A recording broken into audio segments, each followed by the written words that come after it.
This is January 23rd, 2014. We're listening to A Different Lens, a bi-monthly podcast produced by the Hampton Institute.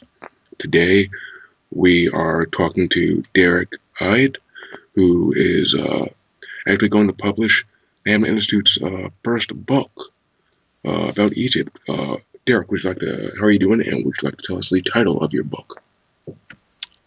I'm well, thanks for asking. The title is Egypt's Past and Potential, Nationalism, Neoliberalism, and Revolution.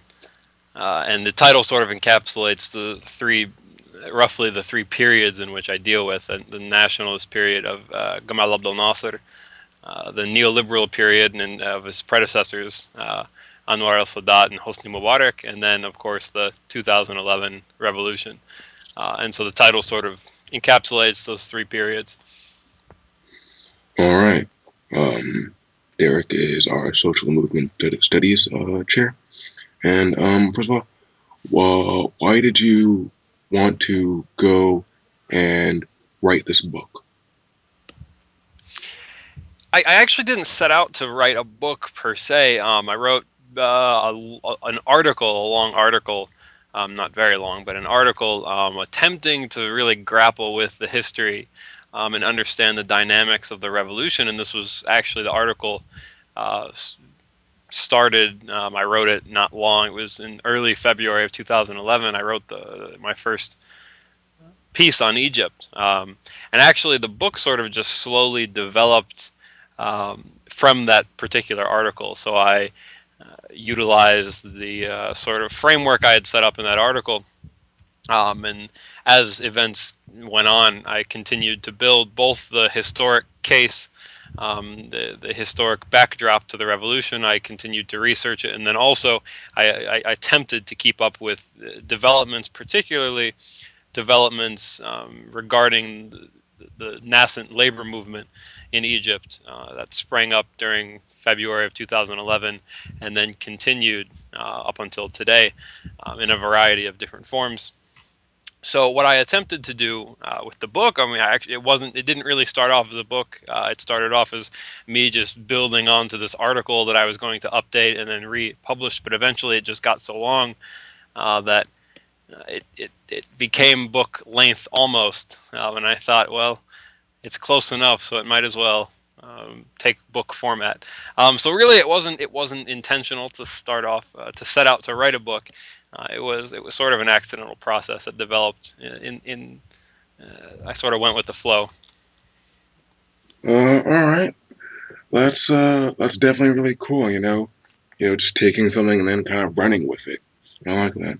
My next question is, what are some of the topics you touch on in the book? Because obviously we're a working class think tank and we take a working class perspective. So kind of, one, what are the topics you touch on in the book? And two, because I know you talk about a lot about the unions and whatnot in your book, and kind of what role did they play in a revolutionary sense, if any? Okay, I'll start off with the first topics touched upon in the book. I really cast the net very broadly, and partially this is because I'm not a particular specialist in the area per se. I study the Middle East. It's my main academic focus, but I don't have a particular degree in the Middle East, say, so I cast my net rather broadly, and my attempt was to write something that people could understand here. My attempt isn't to, tell the Egyptians what they're doing or anything like this, right? This sort of patronizing view that I have the answers and I am telling the Egyptians what to do or which way to go. My attempt really for the book was to help people here, activists here in the United States, people who are interested in activism, particularly working class activism, to understand the dynamics that led up to the revolution. And also then to understand the complexities and the dynamics of the developing labor movement within Egypt in the post-revolutionary period. So in terms of topics, I've organized the book into two parts. The book is split, part one and part two. Part one deals with the historic backdrop to the revolution. So I briefly touch upon the colonial period from 1882 when the British occupied Egypt up until the 1952 revolution. So I roughly deal with that colonial period very briefly. It's not a huge part of the book. And then, of course, the main focus, really the chunk of the historic aspect of the book, are the nationalist period under Gamal Abdel Nasser, also what he called Arab socialism, which is a system, an economic and political and system he developed in Egypt under the Arab Socialist Union, and also the neoliberal period after Nasser's death. So after Nasser dies in 1970, Anwar al-Sadat comes into power. And in 1973, after the 1973 war, Anwar al-Sadat opens up with his Intifa, or open door economic policies, a neoliberal period in Egypt, right? And so Egypt sort of becomes the quintessential neoliberal state in the Middle East. It's sort of the model which other states eventually are pushed into, more or less. So, so essentially, what part one deals with the historic backdrop, and I've organized the chapters into four sort of thematic sections. Each chapter, so there's 4 chapters within the first part. Chapter 1 deals with the political institutions in Egypt, the sort of repressive apparatus that the various the Mubarak regime or Sadat or whoever, the repressive modes that they used, and even under Nasser, right, the sort of repressive means that he used to marginalize the communists, which were mostly already marginalized anyway, but to sort of neutralize them, as well as other political parties. So chapter 1 deals largely with the political institutions in Egypt. Chapter 2 deals heavily with the economic conditions, and this is actually one of the longer chapters, and there's just an immense amount of research done in this area.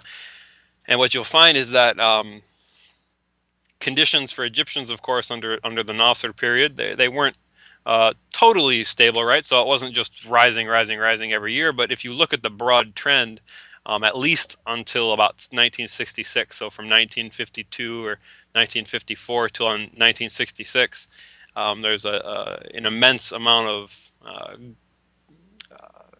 growth in the economic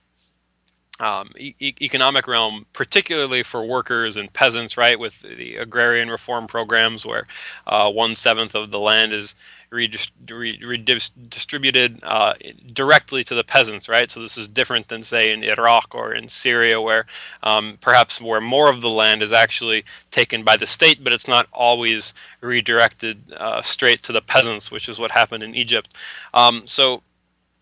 Chapter 2 deals with the economic conditions under each chapter actually deals with a thematic, so it sort of goes over the entire range of the pre-2011 period.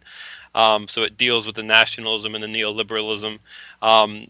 But chapter 2 is economics. Chapter 3 essentially is the geopolitical aspect of Egypt, right? So it attempts to place Egypt within a geopolitical arena, and particularly within the context of U.S. imperialism in the region, right?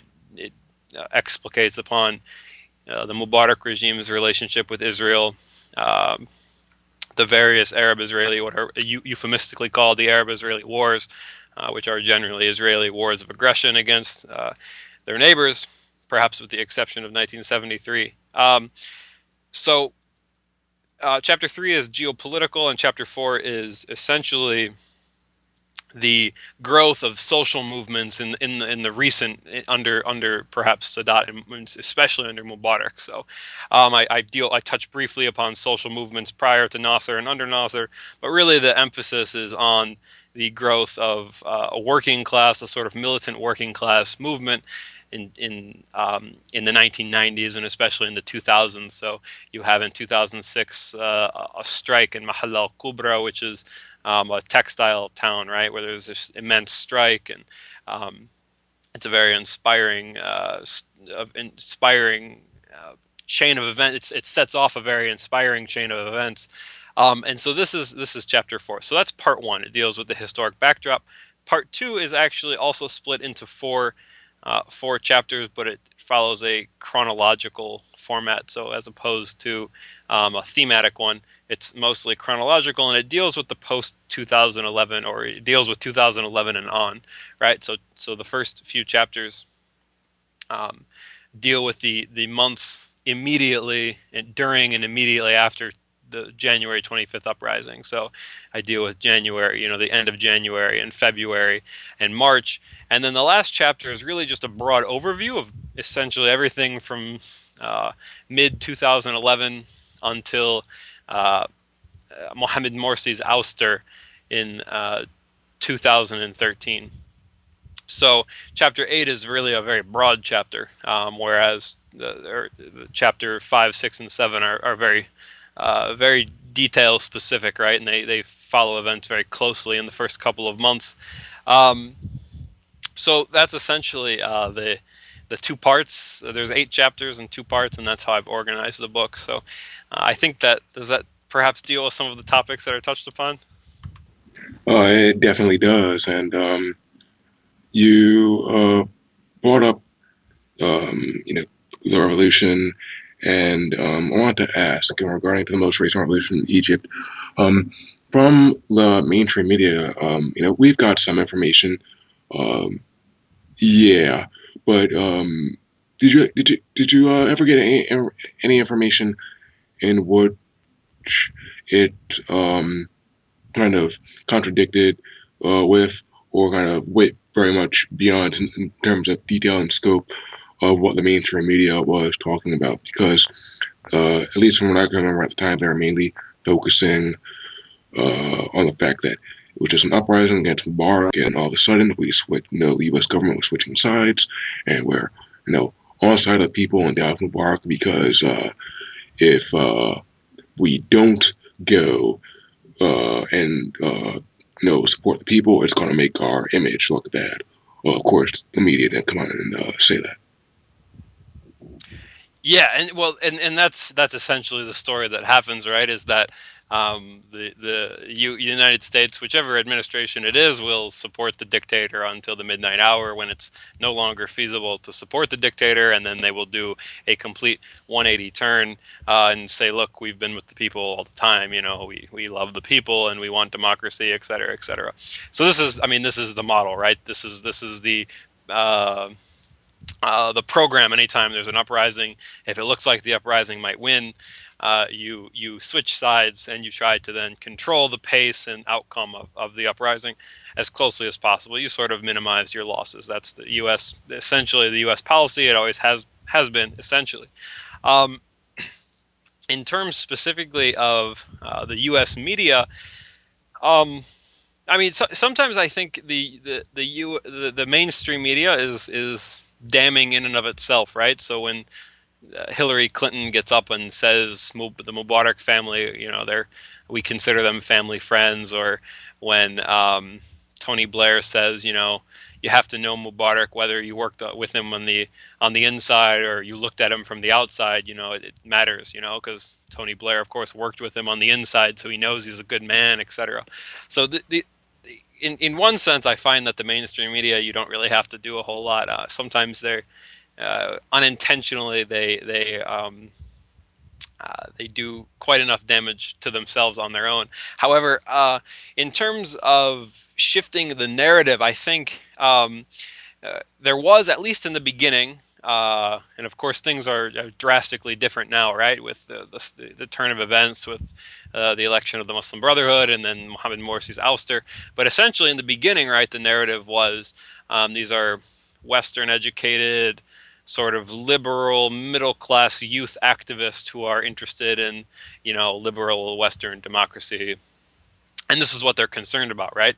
And the Western media didn't fully, right? Sometimes it would touch upon it, but more or less it ignored really the decades of neoliberalism that caused just an immense amount of misery, right? So economic conditions, particularly so if you take the economic indicators from when Sadat introduces these this Intifa economic policy in 1973 until, say, the 1980s or the 1990s, you see nearly every economic indicator for regular people, for working people, have decreased dramatically. So real wages decrease tremendously.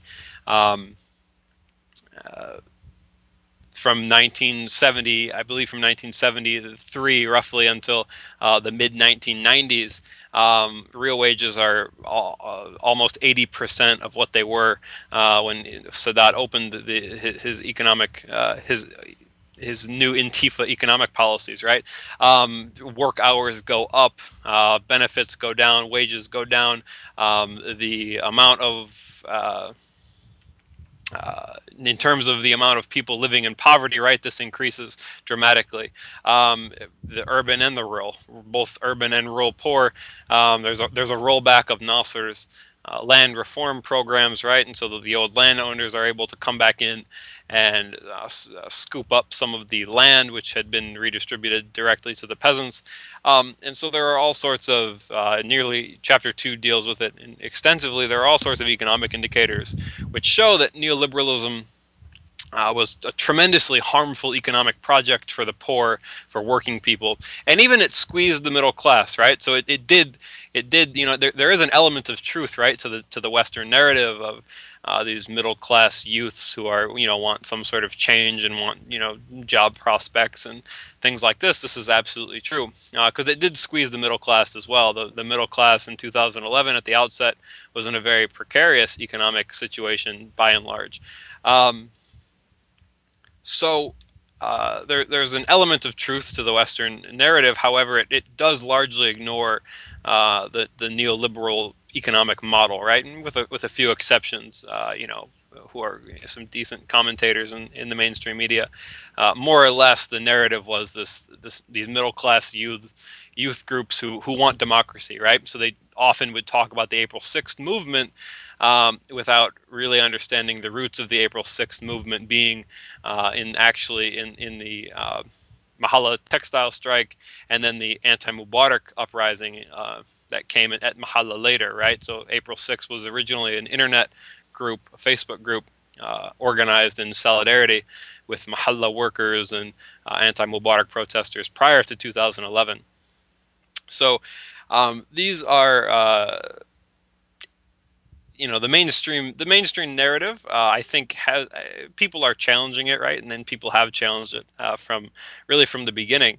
But that's probably the main difference in the beginning. Now, when you move on to the rest of the story, right, of the Muslim Brotherhood being elected, and now, of course, with the July 2013 military coup against the Brotherhood, things sort of shift, right? So there's a variety of different narratives, but originally in the beginning, perhaps that's the most significant shift or challenge to the mainstream narrative that someone should be aware of.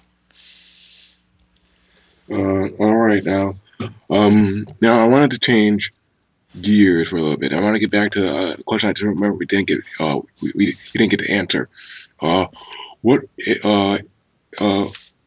overall, what role has Egypt's working class played in the most recent revolution, or just in general? What role have they played in, not only in the revolution, but kind of in a revolutionary, from a revolutionary stance over kind of the span of Egyptian history that you cover? So the Egyptian working class's role in the entire period that I cover is there's an immense amount of influence of the Egyptian working class. There's so just to briefly, I'm not going to, I want to discuss it too. The actual history is very long, but if people are interested, they should check the scholarship of Joel Benin, Zachary Lockman, Workers on the Nile, and perhaps a couple other authors who have more fully explicated upon the role of the working class in Egypt prior to 2011. But really briefly, I mean, at the turn of the century, so in the early 20th century, you have sort of perhaps immediately prior, you have the growth of a small working class in Egypt, and then in the early 20th century, you have actually an influx of uh, foreign workers in Egypt, right? So you have Greek workers and Italian workers, a small amount of Russian workers, right? And so you have some workers in the early 20th century, foreign workers who are actually labor activism is largely confined to these foreign immigrant groups who are bringing uh, radical anarchist or syndicalist or socialist ideas with them, right? And so they sort of organize in their communities, and they're largely skilled workers. So they're cigarette rollers, or they're doing something, they have a particular skill that they're doing, and they do, and they're organizing in their particular field. And it isn't really until the 1919 revolution that the Egyptian working class makes a very large impact on the movement. So in 1919, there's a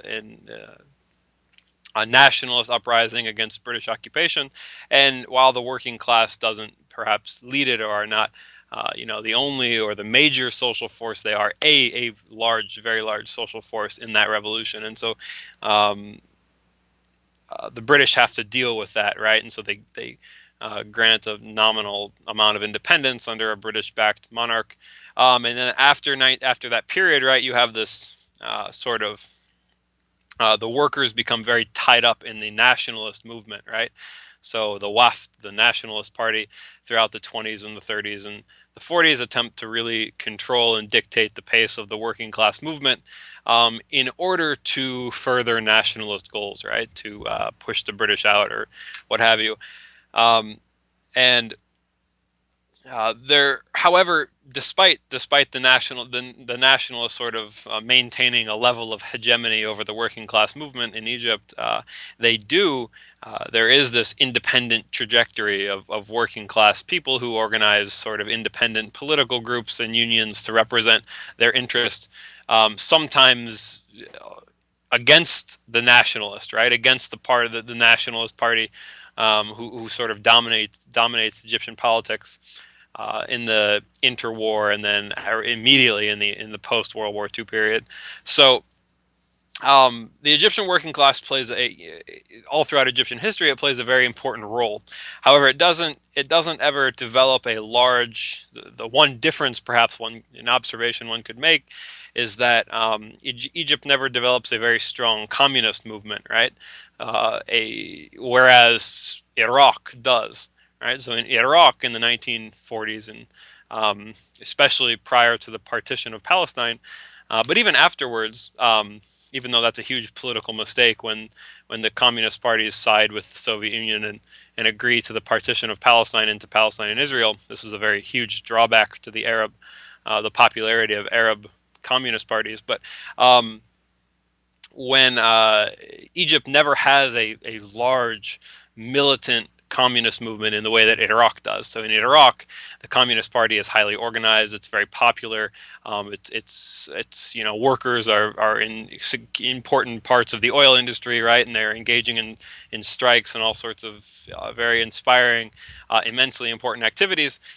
Whereas in Egypt, this is not so much the case. Egyptian communism, while it does play an important role, in particular in some urban centers in Alexandria and Cairo, it doesn't actually ever reach a very massive, a broad group of people, right? So Egyptian communism largely remains an intellectual movement. It largely remains marginalized, and so while there are some very important communists, right? So you have Yusuf Darwish, who's a lawyer, a communist lawyer, who he plays a very important role in working class movements, and a lot of individual communists do. The various communist parties themselves remain often. There's a lot of schisms and a lot of competition internally, and they're never able to, for a long period of time, they're never able to unite and and even when they do unite, they're never able to reach a broad mass of people. And so this is actually one of the weaknesses of the working class movement, is their inability, the inability to sort of organize a serious political alternative. So what happens when Nasser comes to power? There's the Free Officer Revolution in 1952. By 1954, Gamal Abdel Nasser has maneuvered his way to power. His sort of rival within the Free Officers, Mohammed Najib, who he outmaneuvers. And by 1954, Nasser is in power. And in fact, there's no pretense of sort of a real dramatic social revolution in 1954. Nasser, in fact, some of the communists are calling Nasser Gamal Abdel Douglas, right? It's because they think he's so close with the United States, with the Secretary of State in the U.S., that they make jokes about him, right? That he's so close with the U.S. But once Nasser, once he reaches out to the West, to the United States and Europe, and they don't back all of his plans, right? So his plans for the Aswan High Dam, etc., they don't back him, and so he after reaching out to the West, it's unsuccessful for a variety of reasons. He turns more to the Soviet Union, and this is when the communist parties become much more friendly towards him, right? And so, he nationalizes the Suez Canal, which is a very important victory for Egypt when they take the Suez Canal from the British, and then they redirect, the resources back into the Egyptian people on some level. So this is the under Nasser, right? The communist parties, they've never been, a mass. There's never been a mass communist party in Egypt, but under Nasser, they become even further marginalized because they just simply can't compete with the nationalist discourse under Nasser, and so he effectively represses them and neutralizes them. So even while he's getting weapons from the Soviet Union, he's throwing communists in Egyptian communists, he's throwing them in prison, and he doesn't really, want them to have any particular say or power in the government. And eventually, by 1965, the Egyptian communists are convinced to dissolve their own organizations and then join with Nasser in an attempt to hoping that they will have some sway over his government and implement policy, etc. It's a complete failure for the communists.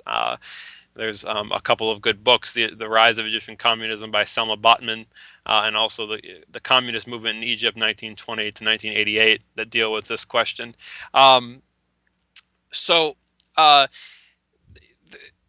What really happens is by 1970, with Nasser's death, there isn't an independent, strong working class movement that's able to really challenge the imposition of neoliberalism by Sadat, right? Because the unions, which have been controlled all throughout the Nasser period, the unions are very heavily controlled by the state. They're state-controlled unions, and while workers were garnering benefits, right, they were having increases in wages and increases in benefits and shorter working hours under Nasser. There was no sort of independent organizations which really existed, which were really able to articulate an independent working class, even demands, let alone an analysis of society or anything like that. So what happens is when Nasser dies, 1973, there's an economic opening by Sadat, and the working class movement and the political left, right? When I'm the left, I mean the socialist and the communist movement and the anarchist, right? Anarchists are very small, very few in Egypt, but even the socialists and the communists, these are largely non-existent, right? They exist, there's some members and there are some people who identify with it, but as a political organization, it's the Communist Party doesn't even exist again until 1975. So this is a huge problem because there's the Nasserists who their political ideology is tied to state building under Gamal Abdel Nasser, right? Well, Nasser is dead. The Nasserist forces are in disarray. And politically, the working class is very impotent during this period. And so there will, throughout the 80s, there are some major strikes but really they don't have a large lasting impact, right? So they might win a victory here or do something here. There's a big strike, but politically they're not very powerful. And so the neoliberal economic program is implemented um, very quickly and very harshly under Sadat, and then especially under Mubarak, right? So in the 1990s, you have a resurgent labor movement, which sort of sets the stage for a challenge to Mubarak. And then in the 2000s, you have a huge growth in the amount of strikes and days lost to work stoppages and things like this, all throughout the 2000s. And there are small attempts at independent union organizations. They attempt to build these up, right? So actually the tax workers, tax workers form their own independent union, which is the first of its kind, et cetera, right? So there are some small victories prior to 2011. But really the working class movement, I mean, there's a fire that's set to the working class movement in February of 2011. So Mubarak, on February 8th of 2011, the revolution's been going for, a week and a half almost. And on February 8th, the regime says, listen, everyone needs to get back to work. We're going to open back up the stock, the businesses. We want the stock market to open back up, because when the revolution started, right, the Egyptian government closed the stock market with the fear that it was going to collapse, and that there would be this huge economic impact. So they close it. They close down businesses, etc. It's a national emergency. And so on February 8th, the Egyptian government attempts to open it back up, and it's a huge disaster, right? Because workers all over are going on strike. There's all sorts of workers, especially in the big urban centers in Cairo, Alexandria, Suez. Workers are going on strike in large quantities all throughout February, and there's an immense amount. And this is one of the things that actually hastens the fall of Mubarak, right? So the military leaders say, listen, this is really bad. Mubarak, they have to get rid of Mubarak somehow, and they sort of push him out very easily, very slowly. Of course, there's no trial, there's nothing like this, but essentially he's pushed out in part by these massive protests, but in part by this upsurge in strikes and labor activity and things like this that happen after February 8th. And then all throughout the rest of February, there's an immense amount of wildcat strikes all over, in private businesses, and a lot of these are very small, right? They might be very small protests, very small strikes, but there's just a proliferation there's an immense amount of quantity. And so while there's no official estimate, there's unofficial estimates place the amount of workers who go on strike. I mean, sometimes in the hundreds of thousands in February, and this is an immense number, right? So this could be an immense amount of people who have engaged in some form of collective labor action, whether it be a protest about or work stoppage, or some form of collective labor action. And so this is February, and then this hastens the downfall of Mubarak, and then continues all throughout February. Immediately, the military, because after Mubarak falls, the military is controlled by the Supreme Council of the Armed Forces, SCAF, and they immediately attempt to react, right? And so they press through with all sorts of statements that people who go on strike will, be punishable, and they try to push through a law in order to make strikes, work stoppages, particular types of work stoppages, most of them really illegal, which they already are officially in Egypt. If the official Egyptian Trade Union Federation doesn't recognize a strike, then it's illegal, and of course they never recognize the strikes because they're controlled and dominated by the state. So this is sort of the dynamic which exists in the post-2011 period, both under the military government and under Mohamed Morsi, is that there's this constant back and forth between workers who are trying to press their demands, and they go on strike. So in September, you have a large teachers strike, you have a postal workers strike, etc. Which there's literally, like tens of thousands or hundreds of thousands of people in these strikes. And then it's this constant back and forth where the military or Morsi might offer a small carrot for the workers, and the workers don't think it's enough, so there's more strikes, they press farther, and then the military responds with a stick, or the Morsi government responds with repression in order to try and beat back the workers' movement. And so there's this constant back and forth, this dynamic, right, which exists all throughout 2011, 2012, and then culminates in 2013 when largely the working class movement, the independent trade unions, which form after Mubarak's downfall. There are two sort of main independent trade unions: the Independent Egyptian Trade Union Federation, and then also the Egyptian Democratic Labor Congress.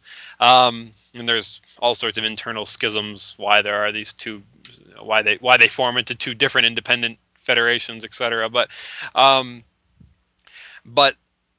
this is they joined the anti-Morsi 2013 protest. By and large, working class people engage in these protests because the Morsi government has done nothing. Right, the Morsi government attempts to secure an IMF loan, an International Monetary Fund loan. He's unsuccessful. He has to go back and renegotiate because of popular pressure, etc. So this is sort of the dynamic throughout 2011. So really, what the conclusion is that the working class movement really didn't spearhead the revolution. It wasn't the catalyst for the revolution in 2011. But it really did play a fundamental role in it, and it played an important role after it as well, right? The working class was one of the important sectors of society that really continued to push the revolution forward and forward and forward under the military regime and under Mohamed Morsi. So this is the working class's role in Egypt. Wow. That's all I can say. Wow. That was fascinating. Especially how just the kind of them kind of constantly playing a role, constantly agitating is definitely important. Um, but kind of once again to shift gears, and here's my like second to last question. Um, when it comes to the relationship between the people and the military, it's a very interesting one. I kind of wanted you to kind of go in depth about that. Essentially, how as the revolution was occurring, for the most part, the military was seen as being on the side of the people, and then started. This is our recall correct, it's been a while, but started on people, and then and took SCAF and all that, and the military was against the people, and now kind of overthrow of Morsi. It seems vague, kind of very big. So, what are kind of the causes in this kind of love-hate relationship between the Egyptian people and the Egyptian military? Yeah, that's actually an immensely important question, and I don't know if I can give a full answer because it's really complex, and it really depends on. I mean, of course, when we say the people, right there, this is an abstraction. So when we say that the people have this love-hate relationship with the military, it really depends on what people you're talking about and at which time. So in 2011, right, there is this idea. Yes, you're exactly right that the people in the army are one fist, right, or one hand. We're together in this revolution. We don't want Mubarak, etc. But time and time again, especially the military leadership, but not just the military leadership. I mean, there's no immense revolutionary movement internally within the military, right, on any grand scale. There's no huge military revolt against the leadership, etc. So, but the leadership, especially time and time again, it proves that it's not on the side of the people, whether it's through repressing working movements, right, and through trying to arrest labor activists, or passing laws to impose impossible fines on people who will go on strike, etc., and then throwing them in prison if they can't pay them or what have you. All sorts of coercion from above comes from the military, and so time and time again, I think as the revolutionary process unfolds, people become much more skeptical of the military, particularly under the period of SCAF rule, right, prior to the Morsi's election. Now, of course, this isn't the full story, because there are all sorts of there continue to be all sorts of illusions in the military, in this.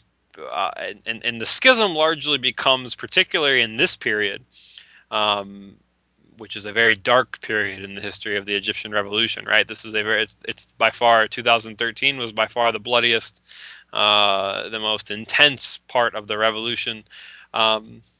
This revolutionary process, or counter-revolutionary process, really, in 2013 is the military is able to exercise a level of hegemony, ideological hegemony, over sectors of the Egyptian people, particularly the secular liberals, right? So what happens is, after the complete disaster of the Mohamed Morsi presidency, where he completely capitulates to the West, perhaps doesn't even capitulate, but actually becomes a willing partner in U.S. imperialism and U.S. neoliberalism, or Western European neoliberalism as well. So he willingly embraces the neoliberal model. He doesn't side with working people on almost anything. He engages in imperialism, right? And so Morsi becomes, aside from the Muslim Brotherhood, the Muslim Brother partisans, people who are tied to the Muslim Brotherhood, they're middle class activist or whatever, and so they have some sort of ideological tie to the Muslim Brotherhood, or to the political arm, the Freedom and Justice Party. Aside from them, Morsi becomes very unpopular. He alienates a lot of the working class. The independent trade union movement is completely alienated by Morsi, by the Morsi government. He does almost nothing for them. He refuses to recognize the independent trade unions. There are examples of strikers being sent to prison, etc., under Morsi. And so he continues. The benefits that he offers to the working class movement are very small. They're very minimal. They're almost non-existent. And so he alienates the working class, but he also alienates sort of the secular, political, liberal elite class too. The liberal elites and middle class secular activists, because of the sort of religious rhetoric and the imposition of sort of more socially conservative, a socially conservative political program, which alienates large sections of the Egyptian population as well. And so what the military successfully does is utilizes the schism, right? It's very, very successful in utilizing the secular religious binary, which is a very skillful attempt to split, right? So within Egypt, right, the people, we think of the people, the Egyptian people, this big abstraction, but within this notion, there's all sorts of different people, right? And there is a sense of identity, a secular identity, a religious identity, etc. And when I mean secular, I mean politically secular. So someone might identify as a Muslim or as a Christian, but largely their politics are secular. Their lifestyles may or may not be, but their politics are secular, right? And they believe in a secular political program. So they're able to very successfully split what was a very tenuous, not long-lasting movement in 2011. 2011, you had the Muslim Brotherhood very late, but you had them come into the revolutionary movement and join with the secular liberals and the socialists and the communists and whoever else, right? And so there's this tenuous movement which is united by being against Mubarak, right? And as soon as Mubarak's downfall, this cohesion dissipates. It's gone. And what happens is, after the failure of the Morsi presidency, there's a new cohesive element, right, of the secular liberals and the working class and the independent trade union activists, and also all elements of the old regime, right? So elements of the Mubarak regime, the NDP guys who are sort of in disarray, and they're looking for ways to regain their political stature and their hold in the the economy and whatever else.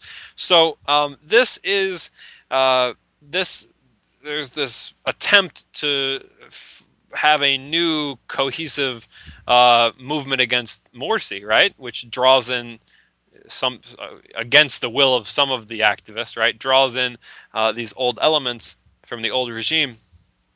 And what happens is the military is very, very successful in then drawing up a secular religious schism between the people, right? So when it overthrows Morsi, and then the Muslim Brotherhood is largely in protest of this move, and when they do protest, right, and so there are some clashes between the military and the Muslim Brotherhood members, and then there's early on, right, there's an immense amount of killing on behalf of the military, of Muslim Brotherhood members, some of whom perhaps may have been engaged in firefights, gunfights with the military, but these were, an ancillary portion of the protesters.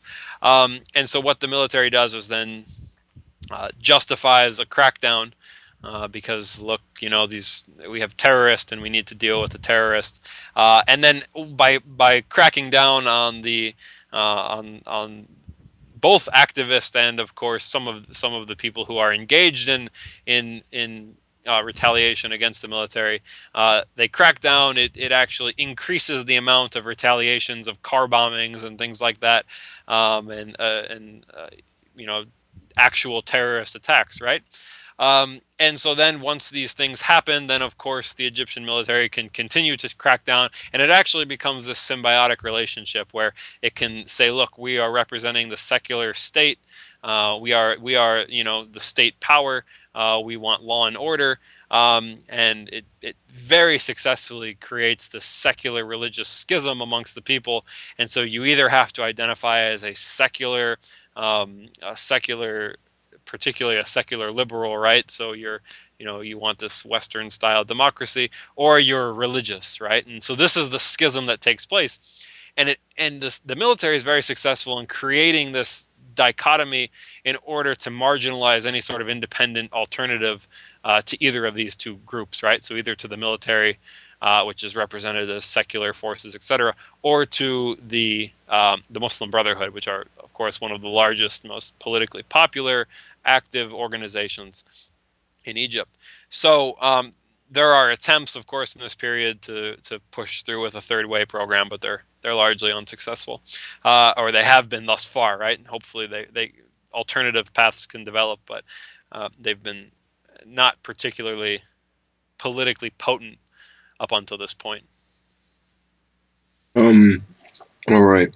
And my last question right now is kind of what are your goals for this book, in terms of like what you personally and what you want readers to really get out of it?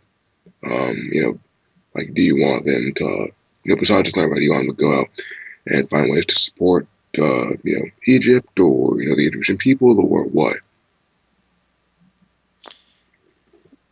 Yeah, that's a really good question. The goals, in terms of goals for the book, I mean, really, partially it was to help elucidate the history for myself, right? And for activists, U.S. activists who really want to understand the dynamics of this. So 2011 represents one of the largest mass movements in human history, and for activists here in the United States, we've seen nothing like it ever, right? I mean, in our, I mean, not at least in our generation, of my generation, and even prior, we've never seen a movement on this scale, right? Literally millions and millions of people, not at least for generations. Um, and so this is, in the United States, it's very easy to become disillusioned and disempowered, and feel that uh, we're facing overwhelming odds, and we are. I think that we have to recognize, as part of the left, we are facing overwhelming odds. Um, but I think really my goal is for the book to really just essentially provide an outline for activists in the United States to look at Egypt both as an important historic model, right, of uh, the shortcomings of nationalism, of sort of even radical nationalism, right, of the type of Gamal Abdel Nasser, and then to see the destruction of neoliberalism, sort of in a very systematic way. And so that's what at least the goal for me is to allow readers to really get this picture of Egypt as a historic model, and then understand the dynamics that led up to the revolution. And in terms of that, I think we in the first world especially have an immense amount to learn from revolutionaries in Egypt and wherever else, really, in movements in places where they're really doing things, right? So I think we have a lot to learn from revolutionaries, say in Venezuela or in Egypt or in any other amount of places where um, we see things moving and we see actions being taken, and movements being pushed further, right? Movements which we don't have the likes of in the United States or in the UK or in other parts of Europe, right? So I think for the first world left, it's really important that we attempt to learn from brothers and sisters in other parts of the world, and attempt to utilize the lessons that they're engaging in, right? Even though we may face different, very, very, very different conditions, fundamentally different conditions, I do think it's very important that we take the lessons that we can, whatever lessons they are. I think it's important we attempt to learn from them as best as possible in order to create some sort of working praxis here in order to engage in action, right? In collective action that can challenge the system in which we live. I definitely agree with that. We can, you can always learn, even no matter what the situation is, we can always learn something, and we can. I think definitely we in America can learn a lot from revolutionaries past and present around the world, and we definitely need that here, especially because the systems of coercion, and social control are many times much, much tighter than they are in the so-called third world, and in certain cases, from they may not say shut down, cell phones, essentially, with the internet like they did in Egypt, but they do monitor and whatnot. So I think it's definitely important to learn. Right, absolutely. And hopefully the book will serve some purpose, right? That it will give some sense of both the historical trajectory and the dynamics of the revolutionary movement in Egypt. And really, that's all I think you can accomplish with the book. I hope it makes some small contribution in that regard. All right, thank you for the interview. Thank you.